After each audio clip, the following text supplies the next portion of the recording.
Welcome to today's video, and today there's a bit of rain outside, so if it makes too much noise and you can't hear me, we'll just have to stop. This is one of the disadvantages of being in a motorhome and doing live broadcasts from one. However, the advantage is that I can get around and I can see all this stuff that I'm usually talking about, and in this wonderful location where I am today, I've got a really nice view out the window, which you can actually see a bit, even though it's a little bit washed out at present. If you've got any questions about what I'm going to say, then you can put them up there. Sometimes I might finish the point before turning to the questions, or some other times I might actually want to sort of finish completely what I've got to say before I answer the questions and the points.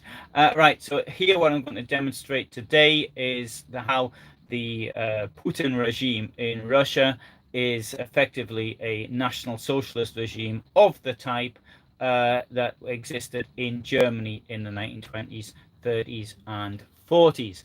I will, of course, point out where there are dissimilarities, but however, the similarities are far greater than the dissimilarities.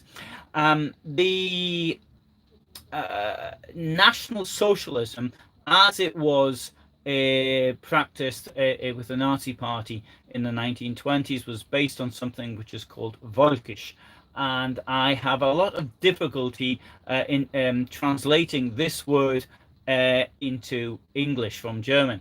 It is a belief, it's a sort of an ethno-nationalism which comes from the earth, the soil, the blood and soil. And so as though the earth itself has given birth to the nation of a nation, incidentally, which is superior to that of its neighbors, and which is, because of its superiority, is being downtrodden by them. So it's surrounded by enemies who want to destroy it precisely because it is more advanced than others. So that would be the first thing that's the very first thing that it has got. The next thing is the worship of one leader.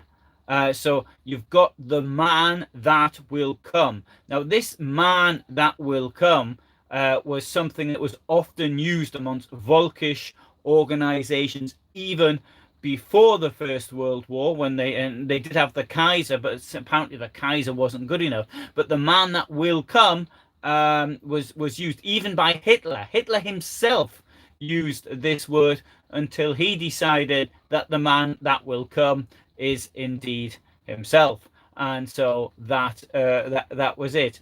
Now, this ethno-nationalism, however, it is not something that anybody can join.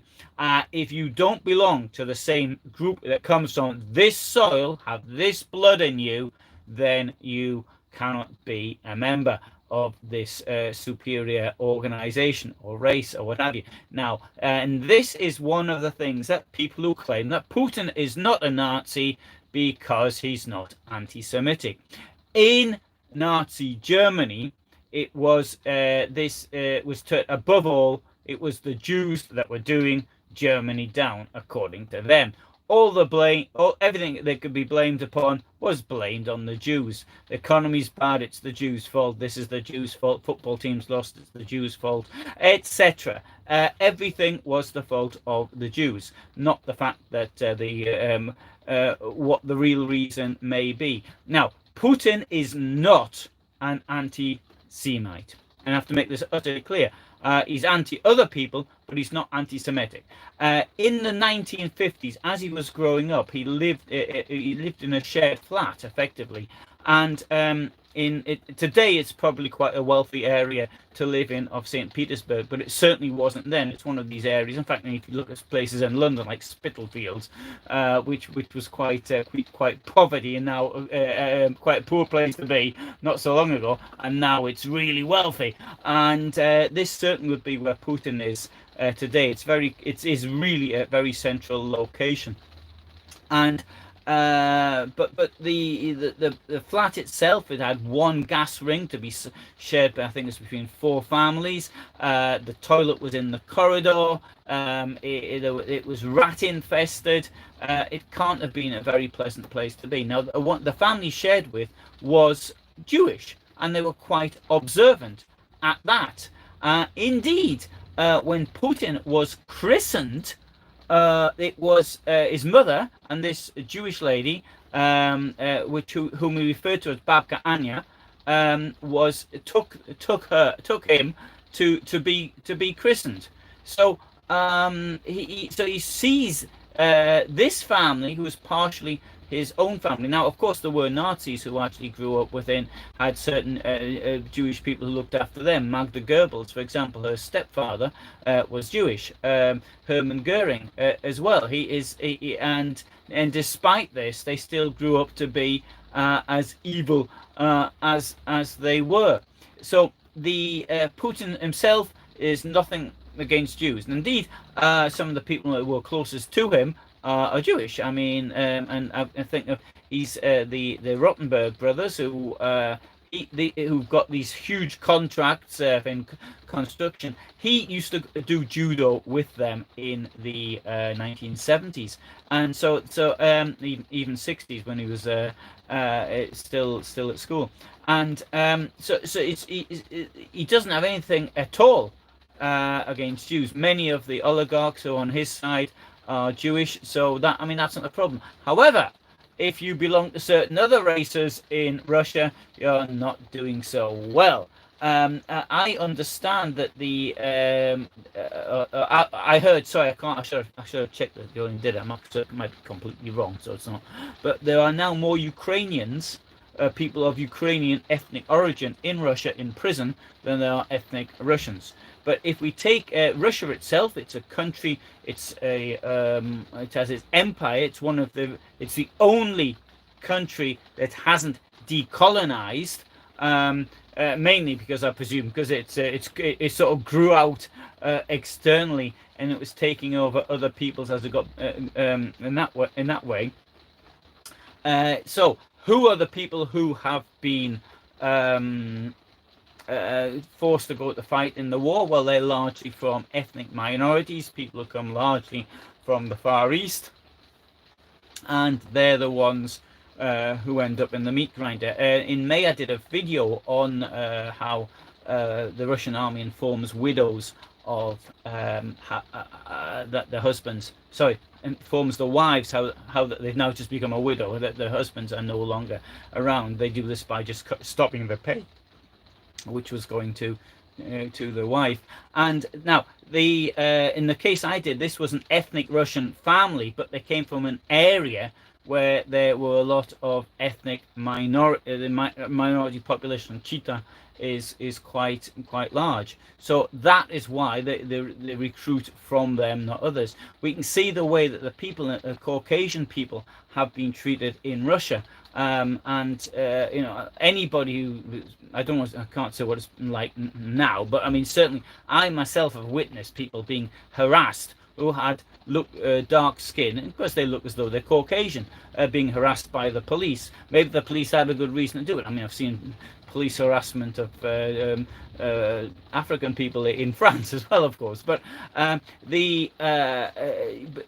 is these groupings of people who are not part of their ethnic community, but they will be supported. But whom they will not accept is Ukrainians, and we have seen now people close to Putin who've called for the total genocide of Ukrainians. Something they tried in the 1930s and it didn't work. Tried to start. Well, maybe I can't say that they wanted total genocide. I mean, what they did was they killed 3.9 million people.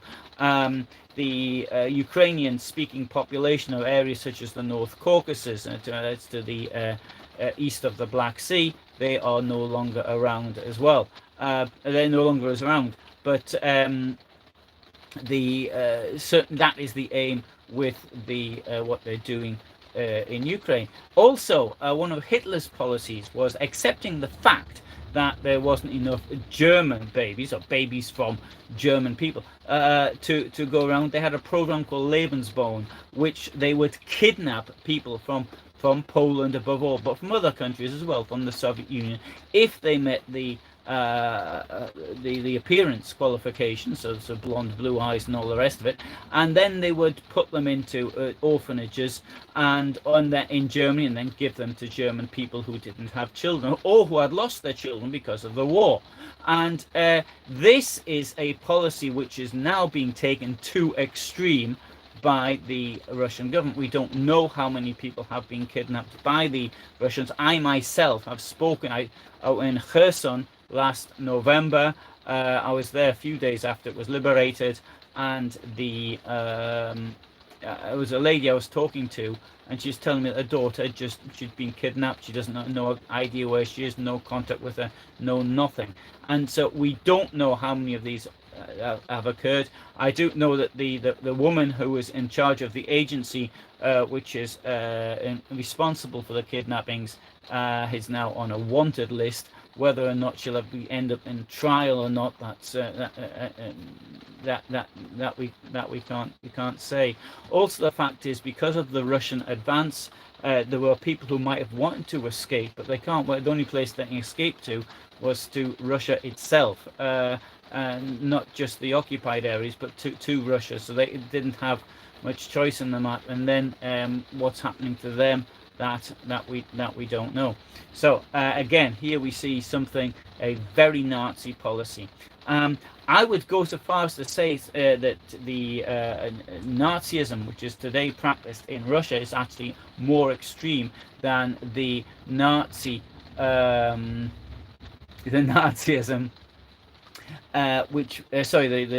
regimes that existed, Mussolini's regime or Franco's regime. And there are certain it is far closer because it has this Volkish element, which the other those two didn't have. Another element which the Putin and Hitler regimes share very common is the idea of uniting what they consider to be their people in one state under the guidance of the Führer of the moment, either Hitler or Putin. This is something that was neither practiced in Italy nor was it practiced in Franco's Spain. And this is, and it's used the same tactics. So when Hitler wanted to have Czechoslovakia, he claimed that the German-speaking minority, which had never been part of either Prussia or any German state other than Austria or Germany itself, was being badly treated by the Czechs. Hitler refused to allow a plebiscite either in Austria or, for that matter, in Czechoslovakia, so people could vote on whether they wanted to be there or not. And then using terrorists to stir up problems and then take over the country. He then did it here in Poland, and the same and this is the tactics that Putin has used in Ukraine by setting up these supposedly independent states with terrorists who largely were recruited inside Russia and then infiltrated into Ukraine. So that is something very, very common to both regimes. Next thing is the symbolism which is used. The symbolism and the mass meeting and the adoration. Now, the symbolism, okay, in the case of Hitler, it was the swastika, and now the Putin's got his own swastika. It's the Z symbol. The Z does not exist in the Russian language. So the Z sound, it's more like, it looks like a 3. So if you've got this thing, they put on the Z pobedy, so to victory. So they write it with a Z instead of writing with a 3 like thing, and or ZA. So the this is in Russia, in fact, I would say they've taken this to extremes. Of course, Mussolini had his symbols and Franco had his symbols, but not to the same extent at all. So the Z in the swastika, this is really deeply ingrained within both of the systems. Another thing is the mass meeting. So we have, for example, in Nuremberg, we had these mass meetings with with the party faithful, with people dressed up in military uniforms, and you see that now being done in Russia today. Although there are people who say that maybe a lot of people who were at these meetings didn't have any choice in the matter. Certainly, I mean, I know, I'm say this in communist times, what used to happen was that people didn't go out in the streets on the 1st of May and the other communist anniversaries. They might find themselves on the unemployment list. So if you wanted to keep your job, you went out and you showed your support appropriately. And it that could have happened in some of these in some of these mass meetings. But though what is clear, there are some incredibly brave people on YouTube in Russia who go around interviewing people. And what is clear is this: it is the problem of this Nazism in Russia is in the countryside. It is the people who are the poorest, who are the victims of Putin, who are the most in support, whereas the sort of the more intellectual people in the cities who are opposed to the war, they're not the ones who are being so much mobilized, and they have benefited to a certain extent from the system. So this is the total irony of it. What we can say, of course, is that this Nazism is so deeply now ingrained. If somebody had come along 100 years ago and said, look, there's going to be a Holocaust and they're going to wipe out the Jews, the first place you think of is Russia. That's where it's going to happen.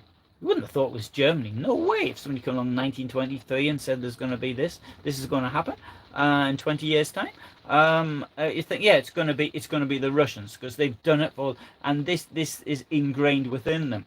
And this superiority, for example, over the Ukrainians, I think, is despite this belief in the blood and the soil, the Heimat as being the heart of the ideology, is that these Ukrainians, who are peasants, they speak badly because, let's face it, the Russian-Ukrainian language is to a large extent mutually intelligible. I mean, there may maybe one or two words which are a bit different, but I say this as somebody who can't speak Ukrainian, but I get by. I mean, it's not very little I don't understand, and so I think it's this feeling of superiority over them. Now, the Holodomor was largely, it was caused by the communist system, and they thought that the excuse was, well, the people in the countryside are starving, so because the peasants are keeping all the food, so we've got to go and take the food away from them. But of course the peasants didn't want to hand over their food because it's been handed in collective farms, and the collective farms weren't being supplied with the tractors and the other farm instruments by the industrial places because they weren't getting built. But they managed to blame them. They turned it from a economic problem into in Russia. We see the glorification of Stalin, the mass murderer, the person who caused these famines deliberately.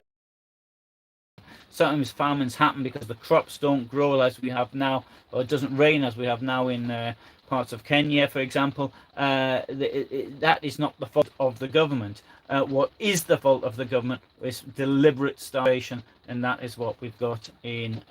That's what we see in Russia. Indeed, the Nazis as well. As I said the other day, Nazis had their own hunger plan, which was designed to cause mass starvation. Is yet another similarity between, and this is the worship.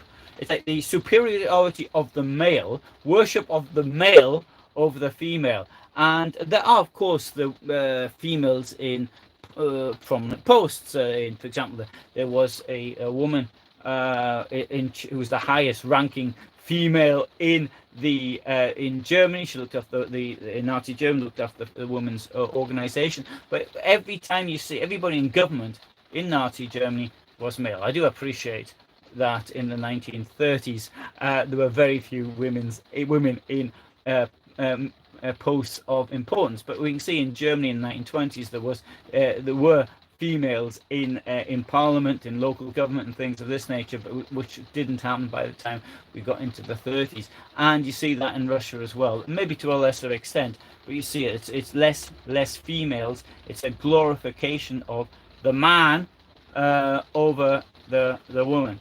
Now, another group that was has been persecuted, or what is can't be in this, is the way they treat homosexuals, for example. So Hitler himself, curiously enough, was quite liberal on this, but that's probably because a lot of his own mates were homosexual. Homosexuality in the SA was rampant. There was huge amounts of them. Ernst Röhm, who was the head of the SA, he was homosexual, and I don't know, maybe he could tell who else was homosexual and recruited homosexuals. In Russia today, we see the persecution of homosexuals, and this again, they can't be part of this Volksgemeinschaft, this people's community, because they're not the right person. Now, yesterday I put up a video about the way that the Nazis, the German Nazis now, the original Nazis, murdered the population of Bakhmut. Bakhmut was then called Artemovsk because the name had been changed by the communists. And after the period of decommunization, which happened as a result of the Putin aggression against Ukraine in 2014, the names were changed 2015, 2016, so it went back to its original name of Bakhmut, which probably came from the Tartars. Now, and then I actually in the video actually showed how they at the end of it I said, well, okay, there was these memorials were put up, and I put a photograph up the memorials, and I suggest that these memorials may have been destroyed. I don't know if they have been. I haven't been there since the Putin Nazis occupied the city, so I don't know. But I did show the way that they destroyed war memorials, for example, in territories which had been liberated. Now, I had people. There was one person who may well be a Nazi herself, but who said you can't call. She was calling Ukrainians Nazis. Because of the Azov battalion, because it's got, according to her, it's got a Nazi insignia. Then I challenged her on these points, the points I've just mentioned. Tell me who the Führer figure is. Tell me who the mass meetings. What is this, that, and the other. Obviously, I get no answers except to say that you can't call Putin a Nazi because only Germans can be Nazis. That's something often here. Only Germans can be Nazis. So therefore, if that's the case, Adolf Hitler, who wasn't a German, he was an Austrian, so he's not a Nazi. But that would be one thing. So the use of the word Nazi to refer to Ukrainians is something which goes back to the 1930s. This is nothing. This is nothing new. The Kremlin's been doing it all this time. The reason it did it then was so they could actually kill them off, and it's the same thing today. You cannot have it both ways. If you're going to start saying that the Azov or even Ukrainians are Nazis, but I can't say that Putin's a Nazi, even though he has got all these Nazi traits in him. It just doesn't make any sense. And so what Putin is utterly is a National Socialist. He's got all of the fundamental things in him. Also, the ideology which has been put out, the belief in the earth, the soil, which it gives this superior nation, which has been mistreated by others. Okay, in this case, it's the West. In the case of Hitler, it was the Treaty of Versailles, and it needs to have as a superior race. It needs to have its position in the world. Okay, and this is another thing they were arguing is that they're being surrounded. Hitler argued he's been surrounded by enemies. Putin says the same. How can you be surrounded by enemies if you occupy the biggest country in the world? Anyway, a final point which I'll make is a glorification of violence and the use of violence. And now this goes across the board. It's not just, in this case, it's not just Nazis, but also communists did the same thing. And so if you look at anything on Russian television. And this is what I suggest. Always go back to original sources.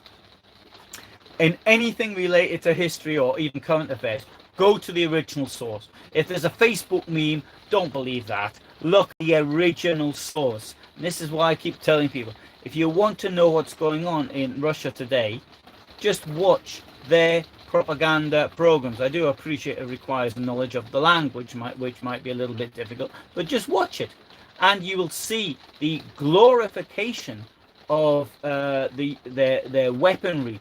Now, if you watch something from Western programs, yeah, they might describe how a weapon works, but they, first of all, they're not singing songs about how wonderful it is, how wonderful the nuclear fleet of the nuclear capability of the Russia is to destroy everybody. This desire to destroy everybody is, and this belief, and not only that. Here we do have a slight difference between Putin and Hitler. Putin believes he's going to go to heaven, whereas Hitler, I don't know where he thought he was going to go.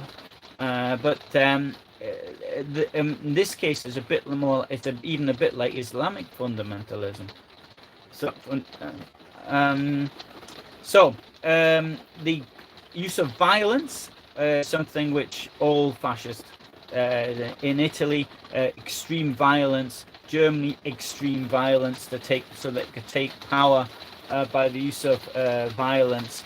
The Italian word, the word totalitarian and fascism comes from Mussolini, and the member of Italian Parliament, I think it was a journalist who actually first used the word totalitarianismo. That's how they intend to get power. Putin uses it today. The way they attack those patriotic Russians who are against Nazism, against his aggression against Ukraine, the way that these people are marked and assaulted, that is typical of the way that these neo-Nazis regimes actually work, a Nazi regime. Okay, right, so I'll have a look at the questions here, because there's not many actually. Rural populace says, just like modern Israel. Israel does have a certain sign of no, I don't know what to call it. I wouldn't call Israel a Volk. Yeah, so maybe is a bit Volkish. But the thing is, though, Israel accepts people. I wouldn't. Anyway, the thing is like this. Anybody living in Israel can actually vote, and there are elections. So yeah, I wouldn't. Maybe it isn't. Anyway, fun fact, writes Ken. The Nazis took the whole concept of Aryanism from Madame Blavatsky, sorry, a Russian Slav. Yeah. Well, the whole thing about this Aryanism is a bit ridiculous, really, because I think the Aryan race is supposed to come from Pakistan or something. And most, certainly say, all of my Pakistani mates are darker than I am, and mind you, some of them possibly aren't as dark as Goebbels was. So there you go. Okay, very good. So that's my opinion on the why Putin is a Nazi. And if you don't disagree, you can put your comments in below. So for the moment, thanks very much. I'll do another subject tomorrow. I haven't decided what the subject will be yet, because I thought there's a couple of things I wanted to do, and it depends on what I feel like doing at the time. I have done actually a video on this very subject which I'm just talked about now, and I wouldn't say I went into any more detail. I think I did more detail just now, just speaking off the top of my head, than I put in actually into the video. So anyway, so thanks very much for watching. All the best from me, and bye for now. Bye.